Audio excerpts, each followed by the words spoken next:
ഒന്ന്, ബഹുമാന്യനായ CPM-ൻ്റെ സംസ്ഥാന സെക്രട്ടേറിയറ്റ് അംഗം ശ്രീ M. സ്വരാജ് അദ്ദേഹത്തിൻ്റെ ഒരു മീറ്റ് ദ പ്രസ് പരിപാടിയിൽ അദ്ദേഹം പറഞ്ഞൊരു പ്രധാനപ്പെട്ട കാര്യം, കേരളത്തിലെ കോൺഗ്രസിൻ്റെ യുവജന നേതൃത്വത്തെ മുഴുവൻ ആക്ഷേപിച്ചുകൊണ്ട് അദ്ദേഹം സംസാരിക്കുകയുണ്ടായി.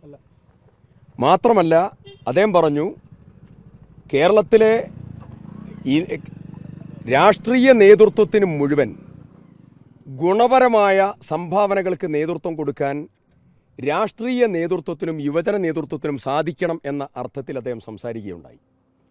വൈരനിര്യാതന ബുദ്ധിയോടുകൂടി ആളുകളെ തകർക്കാനും വ്യക്തിപരമായി ആക്ഷേപിക്കാനും അങ്ങനെ ഇല്ലാതാക്കാനുമുള്ളതായിരിക്കുന്ന ശ്രമത്തിനെതിരെയുള്ള ഗുണദോഷമാണ് അദ്ദേഹം നടത്തിയ പ്രധാനപ്പെട്ട ഭാഗം. അതിലൊരു കാര്യം പറയാൻ ആഗ്രഹിക്കുന്നു.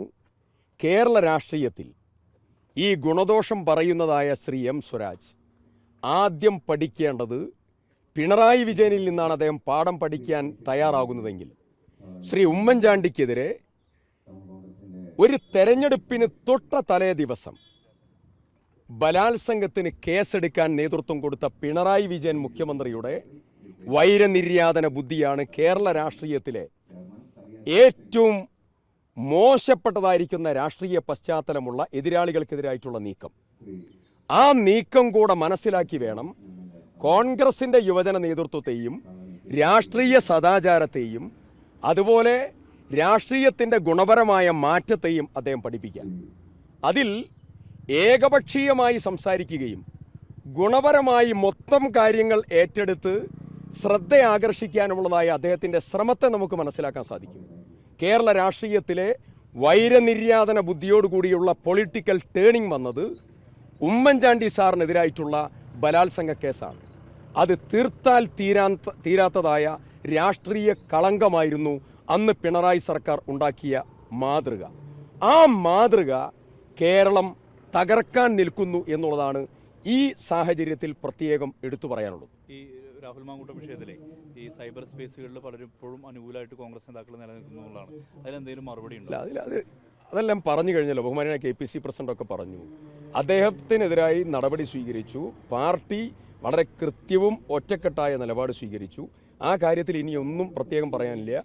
ഇന്ന് ജനങ്ങളോട് ഞങ്ങൾക്ക് പറയാനുള്ളത്, ഏറ്റവും കേരളത്തിലെ ഭരണകൂടത്തോട് പറയാനുള്ളത്, കേരളത്തിലെ ഏറ്റവും പ്രധാനപ്പെട്ട കോർ പൊളിറ്റിക്കൽ സബ്ജക്റ്റും കേരളത്തിലെ വിശ്വാസിയുടെ വൈകാരിക സബ്ജക്റ്റും ശബരിമലയാണ്. ആ ശബരിമല വിഷയമാണ് ഇന്ന് കേരളത്തിലെ പൊതുസമൂഹത്തിൻ്റെ തീവ്രമായിട്ടുള്ള അതിപ്രധാനമായിട്ടുള്ള സബ്ജക്റ്റ്. രാഹുൽ മാങ്കൂട്ടത്തിൻ്റെ എഫക്റ്റ് ഞങ്ങൾ ആ ചാപ്റ്റർ ക്ലോസ് ചെയ്തല്ലോ. ഒരു എഫക്റ്റ് ഉണ്ട്. ഏതാണെന്ന് പറഞ്ഞാൽ സംരക്ഷിക്കുന്ന CPM-ൻ്റെ എഫക്റ്റ് ഉണ്ട്. ആരെയൊക്കെ? സമാനമായ പ്രതികളെ സംരക്ഷിക്കുന്ന ശബരിമല കേസിൽ പ്രതിയായിട്ടുള്ള 2 വ്യക്തികൾ ജയിലിൽ കിടക്കുകയാണ്. CPM-ൻ്റെ പ്രമുഖരാണ്, വാസുവും പത്മകുമാറും. അവരെ 2 പേരെയും പാർട്ടിക്ക് പുറത്താക്കിയില്ലല്ലോ. ആ പുറത്താക്കാതെ സംരക്ഷണ കവചം തീർക്കുന്ന മുഖ്യമന്ത്രിയുടെ നിലപാടുൾപ്പെടെ അതിലൊരു ചോദ്യമുണ്ട്. ആ ചോദ്യം വളരെ ഗൗരവതരമാണ്. എവിടെയാണ് കേരളത്തിൻ്റെ മുഖ്യമന്ത്രി നിൽക്കുന്നത്? എവിടെയാണ് കേരളത്തിലെ CPM നിൽക്കുന്നത്? എവിടെയാണ് ഭരണകൂടം നിൽക്കുന്നത്? നിങ്ങൾ കൊള്ളക്കാരുടെ കൂടെയാണോ അതല്ല വിശ്വാസികളുടെ കൂടെയാണോ? ഈ നിമിഷം വരെ കേരളത്തിലെ CPM-ഉം മുഖ്യമന്ത്രിയും കൊള്ളക്കാരുടെ കൂടെയാണ്, കൊള്ള സംഘത്തിൻ്റെ കൂടെയാണ്, സ്വർണം മോഷ്ടിച്ച മോഷ്ടാക്കളുടെ കൂടെയാണ്, അല്ലാതെ വിശ്വാസികളുടെ കൂടെയല്ല. അതാണ് കേരളത്തിൻ്റെ ഏറ്റവും വൈകാരിക ചോദ്യം.